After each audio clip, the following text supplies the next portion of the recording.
Ukraine is already allocating over 77 billion hryvnias for preparations for the winter.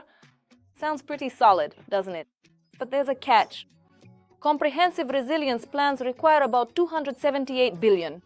So we have a gap of over 200 billion hryvnias.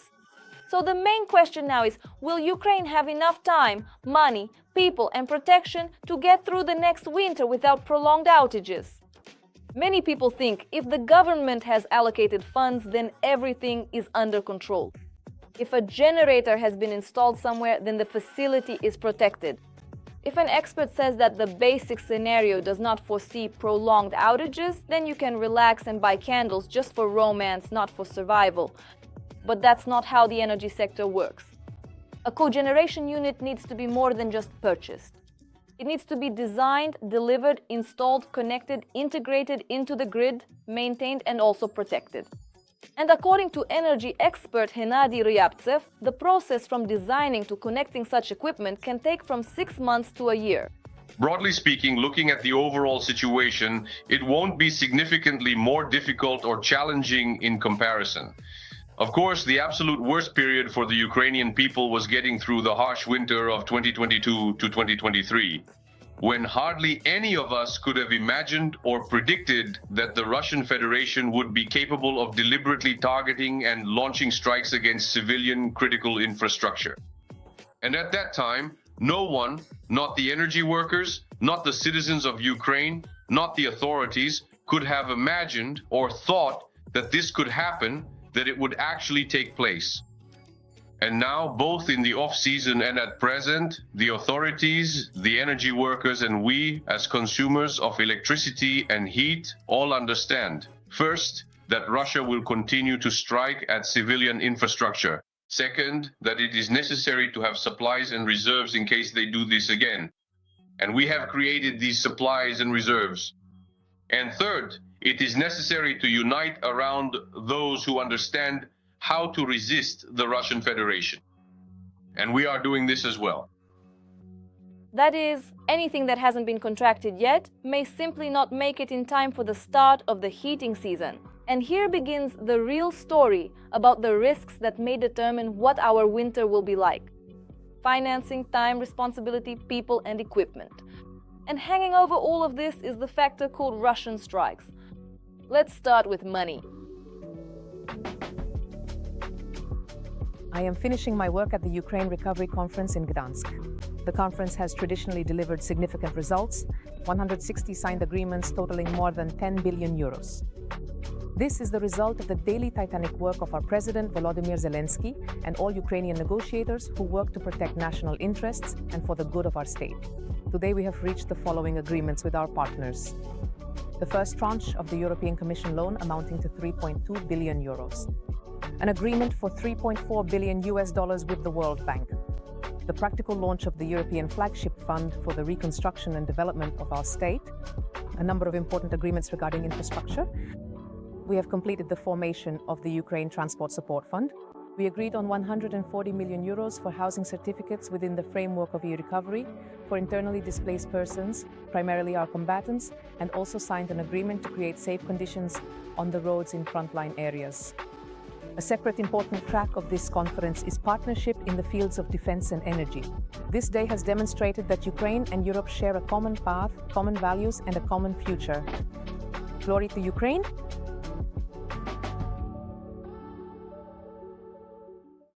Prime Minister Yulia Sviridenko reported that after amendments to the state budget, 67.8 billion hryvnias were allocated to regional resilience plans. An additional 9.6 billion was provided by local budgets. Altogether, this amounts to approximately 77.4 billion hryvnias of confirmed funding. At the same time, the government is launching tenders for the construction of 1,500 megawatts of generating capacity, supporting businesses with loans for distributed generation, and entrepreneurs can receive up to 10 million hryvnias at 0% interest for generators and gas installations. On paper, it all looks like a proper mobilization of resources.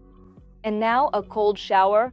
Hryvnias estimates the need for implementing comprehensive resilience plans at approximately 278 billion hryvnias. So even if you combine state and local funds, the gap is still enormous. Subscribe to Focus. Next, we'll break down why the main problem this winter might not be the generators, but the people who have to connect them. Preparing for winter now includes not only repairing boiler houses and heating networks.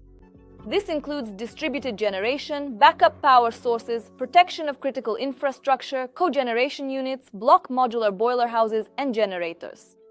According to Deputy Prime Minister Oleksiy Kuleba, more than 41,000 residential buildings, over 6,500 social facilities, more than 5,000 boiler houses, and about 5,000 kilometers of heating networks are being prepared in the regions.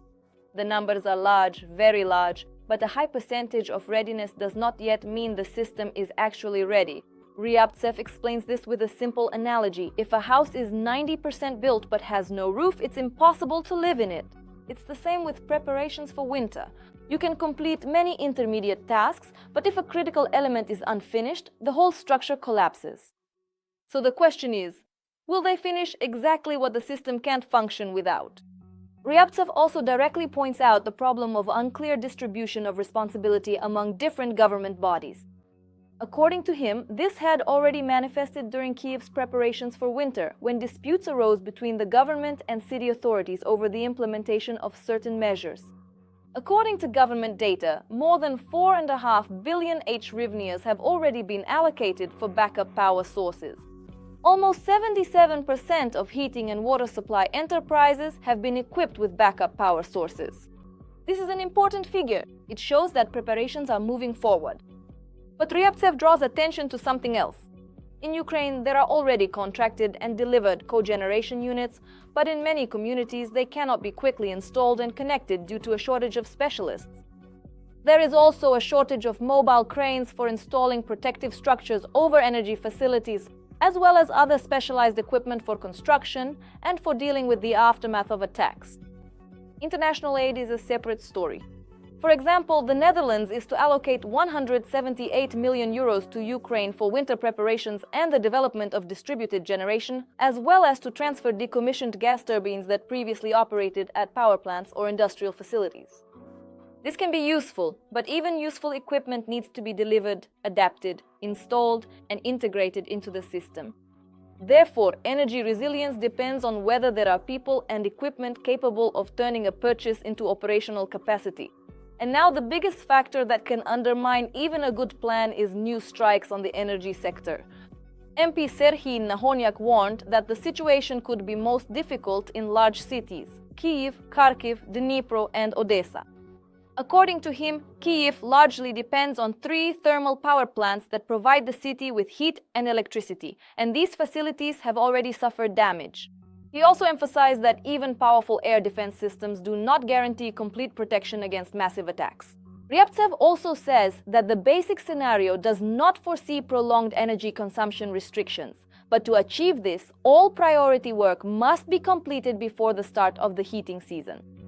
And this scenario depends not only on the pace of preparations, but also on the security situation, particularly on the ability of air defense to intercept ballistic missiles and other high-speed targets. In other words, Ukraine may get through the winter without prolonged outages. But such a scenario must be fought for every day, with money, installation work schedules, responsibility, air defense, and rapid recovery after strikes. Write in the comments what you think is the biggest risk this winter: money, time, Russian strikes, or chaos among those responsible. Subscribe to Focus, like this video, and turn on notifications to stay up to date with the latest events.